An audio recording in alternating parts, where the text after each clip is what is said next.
আসসালামু আলাইকুম। আমরা এই আমনের সিজনে প্রতি বছরে আমনের সিজনে যে সারের সংকট হয়, আমরা এই সাদাবাদ যে ডিলার তহিদুল ভাই, আমরা ওনার কাছ থেকে সঠিকভাবে সার পাই না।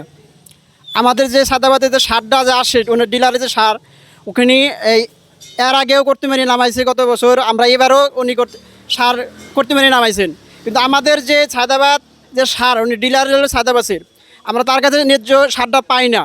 সেই সার না পাওয়ার কারণে আমাদের ওয়ার্ডের যে চেয়ারম্যান সাহেব আছেন তার কাছে আমরা অভিযোগ জানালাম যে পরবর্তীতে যেন এরকম সমস্যা না হয়, আমরা এটা সমাধান চাই। আমাদের কৃষির জন্য এই আমরা আবাদ করতেছি, আমনের সিজনে আমরা সময় মতো সার পাইতেছি না।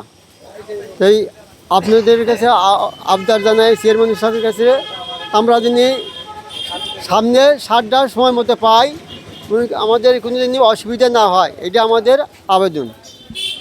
বিসমিল্লাহির রহমানির রহিম। আমি মোহাম্মদ সরোজ আলী, চেয়ারম্যান। তবে যাই হোক, আমার ইউনিয়নে আমাদের কৃষকদের কিছু সারের সমস্যা, এই সিজন আসলেই কিছু মাটি সার টিএসপি, ডিএপি সারের সমস্যা হয়।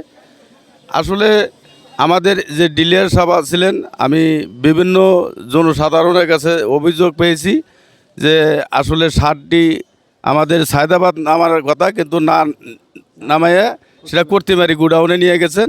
তবে যাই হোক, আমি এই অভিযোগের ভিত্তিতে আমি ডিলার সাহেবের সাথে কথা বলছি। তারপরে কৃষি কর্মকর্তা, উপজেলা কৃষি কর্মকর্তা, ওনার সাথে কথা বলছি। আমাদের সহকারী কৃষি কর্মকর্তা আছে, ওনাদের সাথেও কথা বলছি।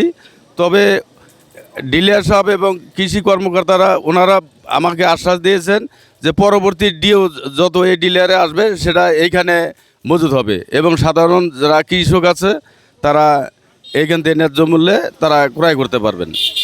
সেই সাথে আসলে আমি সরকারে ভর্তি করি যে আমাদের এই এলাকায় আসলে প্রচুর সারের প্রয়োজন, যে ডিলাররা যে বরাদ্দ পায় আসলে অতিরিক্ত আরও কিছু বরাদ্দ দেওয়া প্রয়োজন।